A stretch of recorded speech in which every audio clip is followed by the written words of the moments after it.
Hello Chetan గారు. Hello madam. Sugar ఉన్న వాళ్ళకి నిజంగా వాళ్ళు ఏం తినాలన్నా, ఏం తినకూడదన్నా చాలా కాన్షియస్‌గా ఉంటూ ఉంటారండి. రైస్ తిందామా, మిల్లెట్స్ తిందామా, చపాతీలు తిందామా అన్న పెద్ద కన్‌ఫ్యూజన్‌లో ఉన్నారండి. అయితే వీటన్నిటికంటే మంచిది మిల్లెట్స్ అని చెప్పేసి చాలా చోట ప్రచారం జరుగుతుంది. మీరేమంటారు? షుగర్ పేషెంట్స్ ఏం తింటే మంచిదంటారు? ఇప్పుడు మన దగ్గర హోమియోపతిలో పేషెంట్స్ వస్తారు కదా, హ్మ్. షుగర్ వ్యాధి తగ్గుతుంది పూర్తిగా. హ్మ్. అయితే పేషెంట్ ఏమని అంటారు వచ్చి నేను చెప్తాను మీకు. మొత్తం నేను రైస్ బంద్ చేసేసిన, హ్మ్. మొత్తం నేను చపాతీలు బంద్ చేసేసిన, హ్మ్. నేను ఇప్పుడు 3 పూటలు తినేది మిల్లెట్లే. హ్మ్. ఏమేమి తింటారు సార్ అంటే, దాంతో మేము రైస్ లాగా బాయిల్ చేసుకుంటాం, హ్మ్. దోశలు వేసుకుంటాం, ఇడ్లీలు ఓకే. వేసుకుంటాం, హ్మ్. మేము దాంతో బిర్యానీ కూడా చేసుకుంటాం. హ్మ్. ఇప్పుడు మిల్లెట్లు ఎవరెవరైతే తింటారో వాళ్ళు ఇవన్నీ ఆలోచిస్తే అవును మేము కూడా చేసుకుంటాం అనేసి వాళ్ళకి వస్తుంది థాట్. అవును. కానీ ఒకటి చెప్తా, ఇప్పుడు ఈ పేషెంట్కి అడిగిన ఎప్పటి నుంచి చేస్తున్నారు ఇవన్నీ, 2 ఏళ్ల నుంచి చేస్తున్నాం. హ్మ్. వెయిట్ లాస్ అయిందా? అయింది. హ్మ్. ఇంకా ఏమేమి బెనిఫిట్స్ అయినాయంటే నిద్ర చక్కగా వస్తుంది, హ్మ్. కాన్స్టిపేషన్ తగ్గింది, మళ్ళా షుగర్ లెవెల్లు తగ్గినాయి, ట్యాబ్లెట్లు సగం అయిపోయినాయి, కొందరికి ఇన్సులిన్ వాడితే వాళ్ళకు కూడా బెటర్మెంట్ అయింది, హ్మ్. యూనిట్లు తగ్గినాయి. మొత్తం షుగర్ తగ్గిందా అని అడుగుతా. హ్మ్. లేదు సార్ ఇంకా ఉంది, అది కూడా తగ్గుతుండొచ్చు ఇట్లా మిల్లెట్లు కంటిన్యూ చేస్తే అంటే, నేను ఒకటి చెప్తా. హ్మ్. మీకు అనిపిస్తుందా రైస్ తినాలనేసి? లేదా చూస్తే అనిపిస్తుంది కదా సార్, ఎందుకు అనిపించదు? ఆ!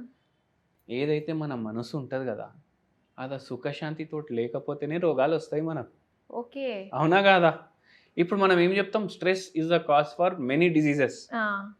క్రానిక్ డిసీజెస్, షుగర్ ఉన్నా, బీపీ ఉన్నా, థైరాయిడ్ ఉన్నా, మోకాలు నొప్పులు ఉన్నా, హార్ట్ ప్రాబ్లమ్స్ ఉన్నా, ఐబిఎస్ ఉన్నా, పైల్స్ ఉన్నా, ఫిషర్స్, ఇవన్నీ ఎందుకు వస్తాయి? స్ట్రెస్ తోటి వస్తాయి అనేసి నేను కూడా చెప్తా, పుస్తకాల్లో కూడా రాసి ఉంది. హ్మ్. పేషెంట్కి ఏమైనా టెన్షన్ ఉందా? ఏం టెన్షన్ కూడా లేదు, హ్మ్. అయినా ఉన్నాయి కదా రోగాలు. అవును. మనకి ఏదైతే ఇష్టం అది చెయ్యకపోతే కూడా రోగాలు వస్తాయి. మనం హ్మ్. రోజు ఒకసారన్నా అనిపిస్తుంది కదా, అరే నేను రైస్ తింటలేను హ్మ్. అనిపిస్తుందా లేదా? అనిపిస్తది. అనిపిస్తుంది. ఆ! నేను ఒకటే చెప్పిన పేషెంట్కి, ఒక్క పూట మీరు తినండి రైస్, ఎంత అవసరం ఎంత కావాలి దానికి సగం తినండి. ఇప్పుడు షుగర్ రివర్సల్ కోసం వచ్చిండ్రు వీళ్ళు, హ్మ్. పూర్తిగా తగ్గాలి షుగర్.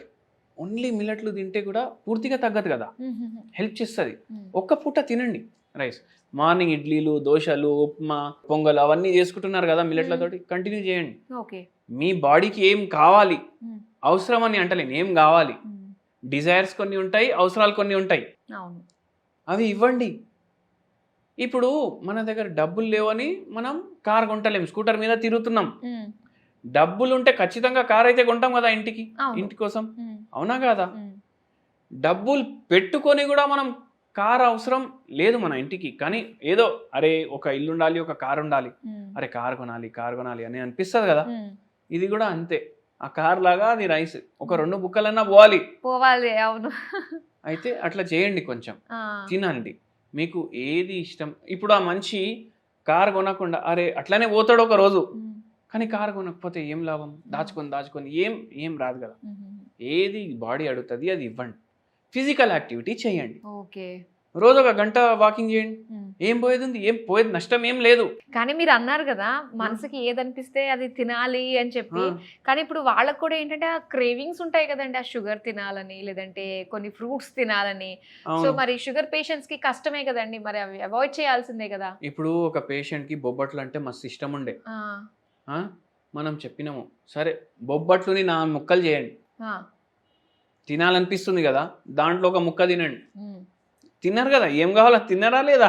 ఓకే. అంతే. అంటే పోర్షన్ తగ్గించుకోవాలి. పోర్షన్ తగ్గించుకోవాలి, హ్మ్. పోర్షన్ సైజ్ తగ్గించాలి. హ్మ్. గులాబ్ జామున్లు 4 తినాలనిపిస్తుంది, అరే 4 తింటే మీ షుగర్ 400కి పోతుంది, హ్మ్. ఒక్కటి తినండి. మనకు ఇంత స్ట్రిక్ట్ డైట్ చేయండి అది చేయండి ఎందుకు చెప్తారంటే డాక్టర్లు, హ్మ్. తినండి ఎప్పుడో ఒకసారి అని చెప్పినామనుకోండి, హ్మ్. ఇంకా 3 పూటలు తింటారు. ఓకే. అరే ఏం డాక్టర్, ఇప్పుడు చూడండి మీరు, ఇంతకుముందు 300 ఉండే ఇప్పుడు 400 అయింది.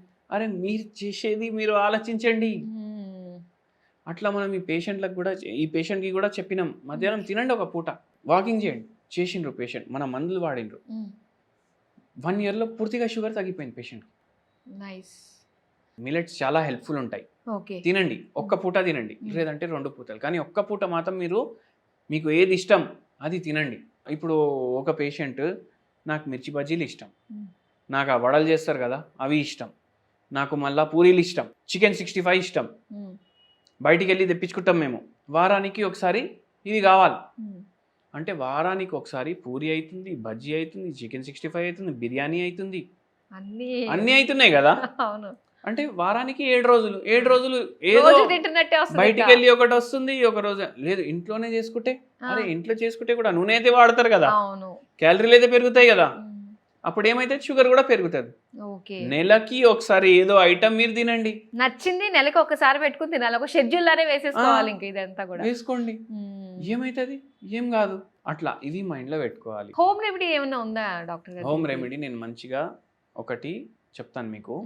మెంతులు ఒక చిన్న కటోరీ తీసుకోవాలి, ఓకే. అవి వాటర్లో నానవేసి పెట్టాలి. నెక్స్ట్ డే మీరు జొన్న రొట్టెనో ఏదో ఒకటి చేసుకుంటారు కదా, ఇది పేస్ట్ లాగా చేసేయాలి. ఓహో. దాంట్లోనే కలిపేసుకోవాలి, ఓకే. తినండి. లేదు మాకు ఆ మెంతులది టేస్ట్ వస్తే నచ్చట్లేదు, మెంతులు ఆకులు ఉంటాయి కదా, ఒక కట్ట తీసుకోండి. ఓకే. జొన్న రొట్టె చేసుకుంటారు కదా, దాంట్లోనే కలుపుకోండి, ఓ బాగుంది.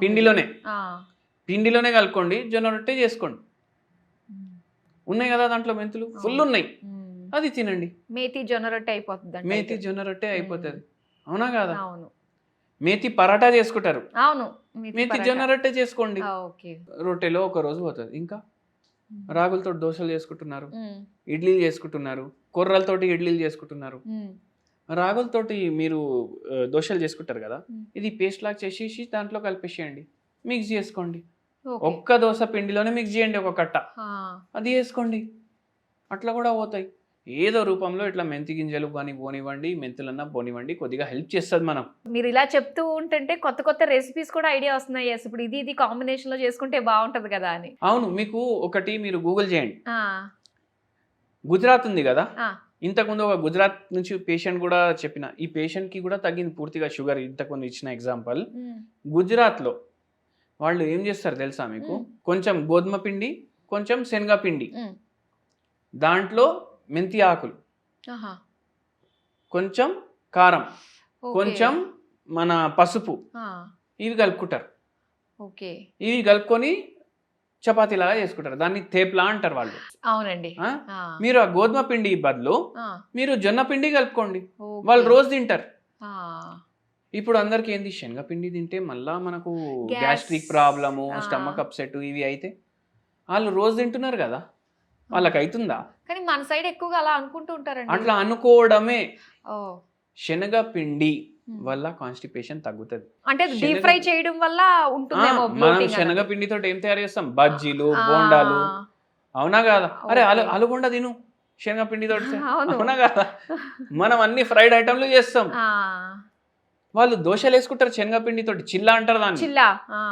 అరే ఎంత హెల్దీ అది, అవునండి, అవునా కాదా? శనగపిండి గ్యాస్ట్రిక్ ప్రాబ్లం తగ్గించడానికి హెల్ప్ చేస్తారు. శనగపిండి వల్ల మనకు షుగర్ వ్యాధిలో కూడా మార్పు వస్తుంది. శనగపిండిది గ్లైసిమిక్ ఇండెక్స్ రైస్ కన్నా చాలా తక్కువ ఉంటుంది. తినండి, ఏం కాదు. వారంలో ఒకరోజు దాని దోశలు వేసుకొని తినండి, ఏం కాదు. పొడి వేసుకోండి దాని మీద, దాంట్లో కూడా B6 ఉంటుంది, B9 ఉంటుంది. మీరు ఒక హోమ్ రెమెడీ చెప్పినారు, నేను ఇన్ని చెప్పినా మీకు ఒకదాంతో ఒకటి చాలా వచ్చినాయి అట్లా. ఓకే, చాలా బాగుందండి. మంచి మంచి రెసిపీ ఐడియాస్ కూడా వస్తున్నాయి హోమ్ రెమెడీస్ లో భాగంగా. అవును, చాలా మంచి ఇన్ఫర్మేషన్ ఇచ్చినందుకు thank you so much doctor గారు. థ్యాంక్ యూ అండి.